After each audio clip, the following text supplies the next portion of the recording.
사도신경으로 우리의 신앙을 고백하시겠습니다. 전능하사 천지를 만드신 하나님 아버지를 내가 믿사오며 그 외아들 우리 주 예수 믿사오니 이는 성령으로 잉태하사 동정녀 마리아에게 나시고 본디오 빌라도에게 고난을 받으사 십자가에 못 박혀 죽으시고 장사한 지 사흘 만에 죽은 자 가운데서 다시 살아나시며 하늘에 오르사 전능하신 하나님 우편에 앉아 계시다가 저리로서 산 자와 죽은 자를 심판하러 오시리라. 성령을 믿사오며 거룩한 공회와 성도가 서로 통하는 것과 죄를 사하여 주시는 것과 몸이 다시 사는 것과 영원히 사는 것을 믿사옵나이다. 아멘. 찬송가 94장 함께 찬양하시겠습니다.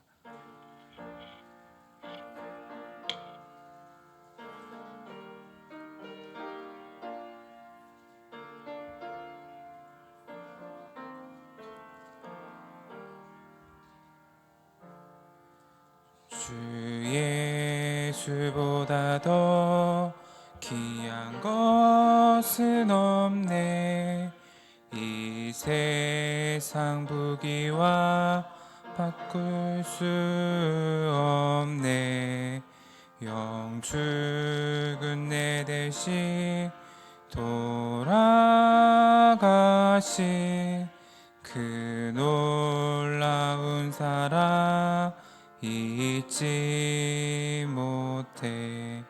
세상 즐거움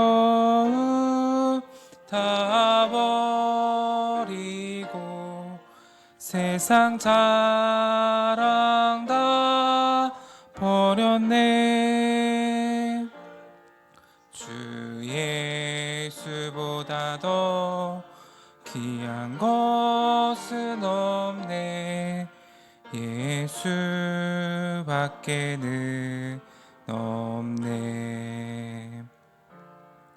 주 예수보다 더 귀한 것은 없네. 이 세상 명예와 바꿀 수 없네. 이전에 즐기던 세상 일도 주 사랑하는 마 맺지 못해. 세상 즐거움 다 버리고 세상 자랑 다 버렸네. 주 예수보다 더 귀한 것은 없네. 예수밖에는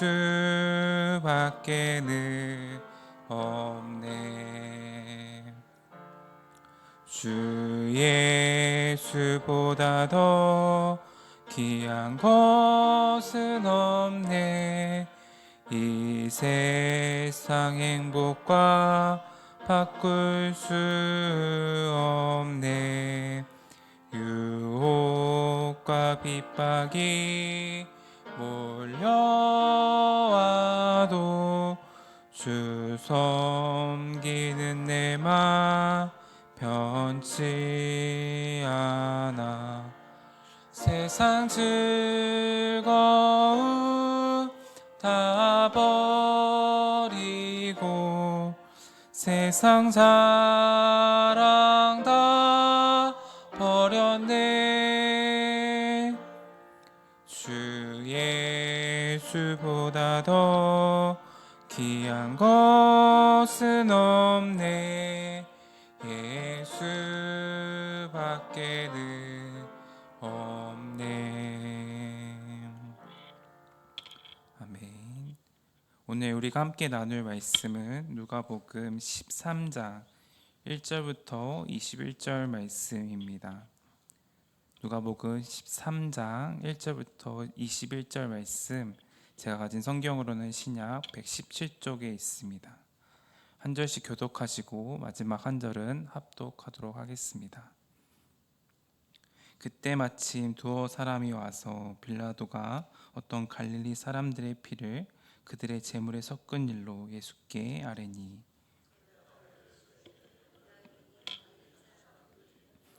해받음으로 다른 모든 갈릴리 사람보다 제가 더 있는 줄 아느냐. 너희에게 이르노니 아니라 너희도 만일 회개하지 아니하면 다 이와 같이 망하리라. 방대가 무너져 치어 죽은 18사람이 예루살렘에 거한 다른 모든 사람보다 제가 더 있는 줄 아느냐. 너희에게 이르노니 아니라 너희도 만일 회개하지 아니하면 다 이와 같이 망하리라. 비유로 말씀하시되 한 사람이 포도원 무화과 나무를 심은 것이 있더니 와서 그 열매를 구하였으나 얻지 못한지라. 포도원 지기에게 이르되 내가 3년을 와서 이 무화과 나무에서 열매를 구하되 얻지 못하니 찍어버리라. 어찌 땅만 버리게 하겠느냐. 주인이여 금년에도 그대로 두소서. 이후에 만일 열매가 열면 좋거니와 그렇지 않으면 찍어버리소서 하였다 하시니라. 대식일에 한 해당에서 버티실 때 18해 동안이나 귀신 들려 앓으며 꼬부라져 조금도 펴지 못하는 한 여자가 있더라. 보시고 불러 이르시되 여자여 내가 내 병에서 놓였다 하시고 안수하시니 여자가 곧 펴고 하나님께 영광을 돌리는지라. 안식일에 병 고치시는 것을 분내어 무리에게 이르되 일할 날이 엿새가 있으니 그동안에 와서 고침을 받을 것이요 안식일에는 하지 말 것이니라 하거늘. 주께서 대답하여 이르시되 외식하는 자들아 너희가 각각 안식일에 자기의 소나 나귀를 외양간에서 풀어내어 이끌고 가서 물을 먹이지 아니하느냐. 해동안 사탄에게 매임받은 이 아브라함의 딸을 안식일에 이 매임에서 푸는 것이 합당하지 아니하냐. 예수께서 이 말씀을 하심에 모든 반대하는 자들은 부끄러워하고 온 무리는 그가 하시는 모든 영광스러운 일을 기뻐하니라. 이르시되 하나님의 나라가 무엇과 같을까? 내가 무엇으로 비교할까? 마치 사람이 자기 채소밭에 갖다 심은 겨자씨 하나 같으니 자라 나무가 되어 공중의 새들이 그 가지에 깃들였느니라. 내가 하나님 나라를 무엇으로 비교할까? 함께 읽겠습니다. 마치 여자가 가루 서말 속에 갖다 넣어 전부 부풀게 한 누룩과 같으니라 하셨더라. 아멘. 네, 이른 새벽 주님이 전에 나오시면서 5분의 성도님께서 1,000번째 예물을 드리셨습니다. 네, 오늘은 누가복음 13장 1절부터 21절 말씀을 가지고 함께 하나님 나라의 요구와 영향력이라는 제목으로 함께 말씀을 나누고자 합니다. 13장 1절부터 21절 말씀은 빌라도의 갈릴리 사람들의 살해 사건에 대한 예수님의 말씀과 또 겨자씨 비유, 또 누룩 비유 등 여러 가지의 말씀들을 다루고 있습니다. 오늘 말씀은 그때 마침이라는 말로 시작을 하고 있습니다. 이것의 문자적인 뜻은 바로 같은 그 시간에라고 할 수 있는데요.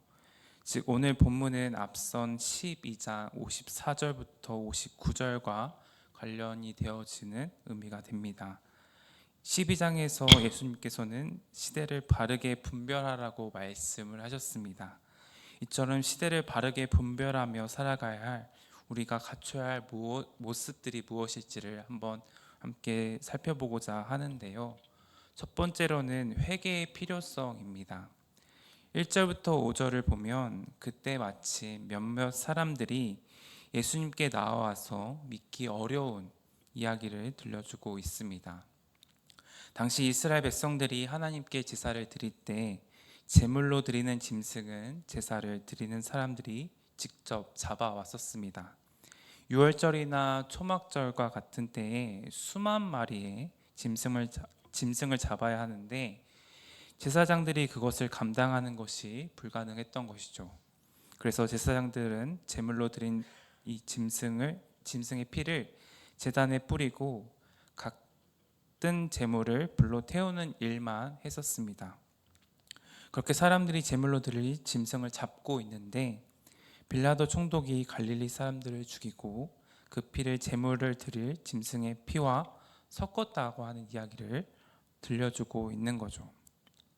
당시 유대인들은 로마 제국으로부터 독립하기 위해서 끊임없이 게릴라전을 펼쳐왔고, 또 로마 정부는 그런 일에 대해서 무자비한 탄압 정책을 펼쳤기 때문에 로마 총독이 사형 선고를 내리는 것이 새삼스러운 일은 아니었을지도 모릅니다. 사람들이 이 사건을 왜 예수님께 전했는지 그 이유는 나타나고 있진 않지만, 이 일을 예수님께 전하였을 때 하신 말씀을 보면 빌라도 총독보다는 갈릴리 사람들의 초점을 두고 있다라고 생각해 볼 수 있습니다. 2절 말씀입니다. 우리 함께 합독하도록 하겠습니다. 대답하여 이르시되 너희는 이 갈릴리 사람들이 이같이 해받음으로 다른 모든 갈릴리 사람보다 죄가 더 있는 줄 아느냐. 당시 갈릴리는 아주 척박한 땅이었습니다. 가난한 사람들, 또 실패한 사람들, 소외된 사람들이 많이 모여서 살던 지역이었습니다. 갈릴리 사람들 중에는 빨리 성공해서 예루살렘과 같은 도시로 가서 살아야겠다라고 생각하던 사람들도 있었지만, 적지 않은 사람들이 체념하거나 또 세상에 대해서 분노를 가지며 살고 있는 사람들이 있었습니다. 그래서 사람들은 하나님께서 그 갈릴리 사람들이 드리는 제사를 받지 않으시고 또 진노하셨기 때문에 그들이 벌을 받아서 죽을 것이라고 생각했던 것 같습니다. 전혀 그렇지 않음에도 불구하고 말이죠. 즉 무슨 큰 죄를 지은 거야, 어떤 큰 죄를 지었기 때문에 벌을 받은 거야 와 같은 시선으로 그들을 바라보고 있었던 겁니다. 그러나 주님은 그들을 정죄하기보다는 오히려 자신을 돌아보라고 권면하고 계십니다. 예수님은 빌라도에게 의해 죽임을 당한 사람들이나 망대의 붕괴로 죽은 사람들이 다른 이들보다 더 죄가 있어서 심판당한 것이 아니라고 하십니다. 살아있는 사람들도 그들과 다르지 않은 죄인이라는 뜻이죠. 그래서 그들이 더 악하기 때문에 재난을 당했다는 생각을 버리고 너희 역시 회개하지 않으면 이런 심판이 임할 것이다 라고 일침을 하고 계십니다. 우리들 역시 마찬가지입니다. 정작 살펴야 할 것은 우리의 자신입니다. 우리에게 일어나는 크고 작은 일은 믿음 안에서 해석하고 또 믿음 안에서 생각하는 것이 바른 신앙의 태도인 것이죠. 이어서 포도원에 무화과 나무를 심은 것에 대한 비유가 나오고 있습니다. 6절 말씀인데요. 6절도 함께 한 목소리로 읽도록 하겠습니다. 이에 비유로 말씀하시되 한 사람이 포도원에 무화과 나무를 심은 것이 있더니 와서 그 열매를 구하였으나 얻지 못한지라. 아멘. 중동에서는 무화과를 1년에 2번 수확을 한다고 합니다. 3월경에는 당도가 덜한 열매가 열려 보통 양식이 부족한 가난한 사람들에게 귀한 양식이, 귀한 먹거리가 되었고, 또 8월부터 9월경에 나오는 두 번째 무화과를 수확하는데, 이것은 당도가 높아서 음식의 일부로 먹기도 하고 또 말려서 소화제나 치료제로 쓰기도 했다고 합니다. 이처럼 고대의 무화과 나무는 효용 가치가 높은 나무였습니다. 따라서 포도원 주인이 포도원에 무화과를 심은 것은 열매를 더 많이 수확하기 위함이었을지 모릅니다. 그럼에도 불구하고 본문에는 무화과 나무가 아무런 열매를 맺지 못하고 있습니다. 주인은 무화과 열매를 거두기 위하여 3년 동안 기다렸지만 매해 헛수고하였습니다. 주인의 입장에서는 이 나무에게 특별한 기대를 하고 포도밭에 이 무화과 나무를 심었을 것입니다. 그럼에도 결실해야 할 때가 수년이 지났음에도 불구하고 아무런 열매를 맺지 못하는 나무이기 때문에 어쩌면 있으나 마나한 나무가 되었죠. 그저 땅만 덩그렇게 차지하고 있을 뿐이었습니다. 더 나아가 이 나무는 땅 속에 있는 자양분과 수분을 흡수함으로 다른 나무들이 자라나는데 방해가 되게 하는 존재였습니다. 그래서 주인이 내린 결론은 나무를 없애는 것이었습니다. 그런데 포도원 지기가 주인에게 이렇게 호소합니다. 8절부터 9절인데요. 마치 이렇게 호소하는 것 같습니다. 주인님, 베어버리는 것은 쉬운 일이니까 그것은 나중에도 늦지 않습니다.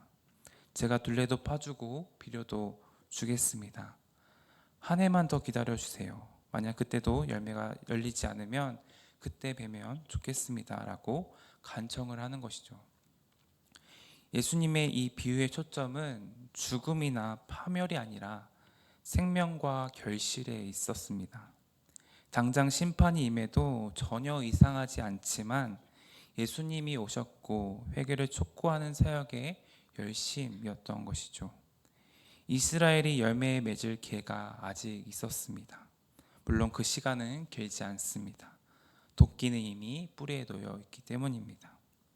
그렇게 지금이야말로 회개해야 할 때입니다. 회개는 가던 길을 바꾸고 돌아서는 것이라고 합니다. 우리가 바라보는 관점은 어디에 있습니까? 하나님께로 돌이키는 방향에 있으십니까? 아니면 여전히 그 반대 방향으로 가고 계십니까? 주님께로 돌이키며 나아가는 저와 여러분 되기를 소망합니다. 두 번째는 본질의 답이 있다입니다. 이어서 12절, 13절에는요. 18년 동안 고생하던 여인을 예수님이 고쳐주고 계십니다. 그런데 이를 본 회당장의 반응이 냉담하기 그지 없습니다. 안식일 계명을 거론하며 넌지시 예수님을 꾸짖고 계시죠. 옹졸한 죄인은 어떻게 하든 남의 흠을 찾아내고 정죄하기를 좋아하는 것 같습니다. 이 예수님은 메마른 계명보다 사람을 긍휼히 여길 것을 조언하고 계시는데요. 안식일에도 목마른 소를 긍휼히 여길 줄 아는 사람이 어찌 목마른 영혼을 긍휼히 여기지 못하느냐. 무엇이 하나님이 기뻐하시는 일인지를 생각해 보기를 원한다라고 예수님은 이야기하고 계십니다. 천국은 채소밭에 심은 겨자씨 같고 빵에 넣은 누룩과 같다고 말씀하십니다. 율법은 사람을 올가매는 줄 알지만 위험한 곳은 안전하게 지나도록 돕는 줄이라고 합니다.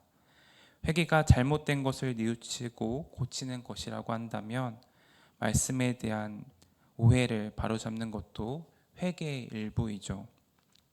본질과 궁극적인 가치를 바라볼 수 있어야 하는 이유가 바로 여기에 있는 것 같습니다. 안식일의 주인이신 예수님은 하나님 나라가 우리를 매이고 억압하는 악의 세력으로부터 해방시키기 위해 임하시는 것임을 선포하고 계십니다. 그러므로 안식일의 법을 엄격하고도 그릇되게 적용하여서 오히려 사람들을 매임의 굴레에서 벗어나지 못하게 하는 것은 하나님 나라를 가로막는 일과 다름없었습니다. 예수님은 우리에게 자유를 주시기 위해 오셨습니다.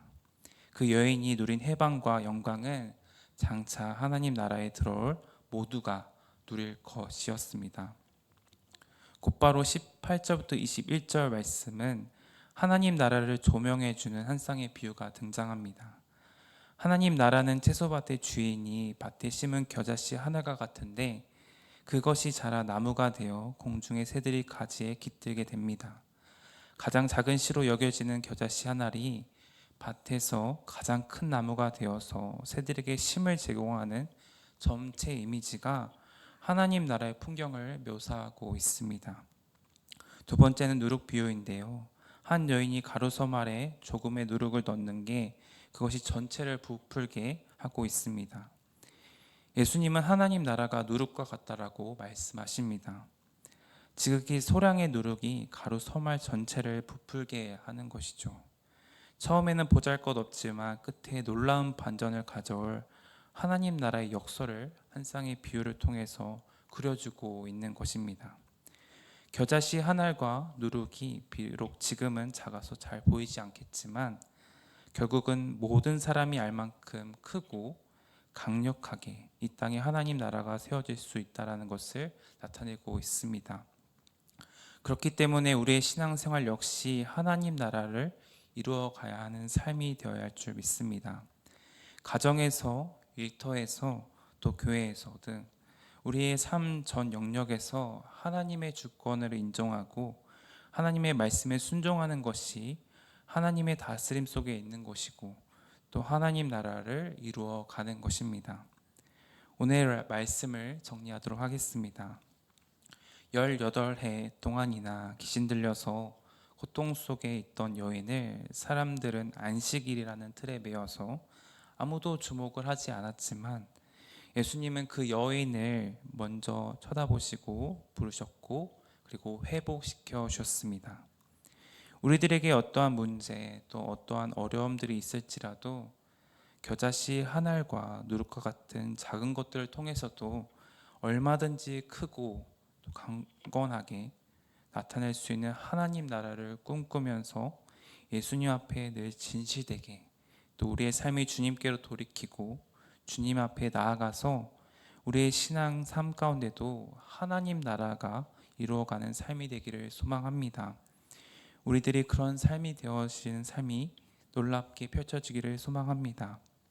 그렇기 때문에 언제나 어디서나 주님 안에 거하시고 주님께 돌이키고 주님의 나라 가운데 본질을 바라보면서 항상 작은 자들, 아픈 자들, 또 우리 주변 가운데 삶 가운데 하나님의 작은 겨자씨 하나의 믿음을 삶을 겨자씨 하나과 같은 누룩과 같은 작은 소망을 바라보면서 품으면서 나아가기를 소망합니다. 기도하시겠습니다. 사랑의 주님, 사랑과 은혜가 풍성하신 하나님 아버지, 감사합니다. 이 중요한 시기에 우리를 기도하는 사람으로 이끌어 주심에 너무나 감사합니다. 굳게 닫힌 입술을 열어주시고 주님을 나의 주님이요 나의 하나님으로 고백하는 이 시간이 될 수 있도록 인도하여 주옵소서. 저마다 짊어진 십자가 더욱 굳게 붙들고 주님 가신 길을 따라 걷는 저희들이 될 수 있도록 인도하여 주옵소서. 이 시간 예배 자리 가운데 1,000번째 헌금을 가지고 성도님들이 계십니다. 드리는 헌금 가운데 더욱 감사가 넘쳐날 수 있도록 도와주시고 드리는 마음 가운데 하나님을 더욱 닮아가고 은혜가 풍성하게 있도록 인도하여 주옵소서.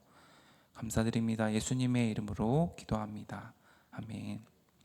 하늘에 계신 우리 아버지여, 이름이 거룩히 여김을 받으시오며 나라의 임하옵시며 뜻이 하늘에서 이룬 것 같이 땅에서도 이루어지리이다. 오늘날 우리에게 일용할 양식을 주옵시고 우리가 우리에게 죄 지은 자를 사하여 준 것 같이 우리의 죄를 사하여 주옵시고 우리를 시험에 들게 하지 마옵시고 다만 악에서 구하옵소서. 대개 나라와 권세와 영광이 아버지께 영원히 있사옵나이다. 아멘.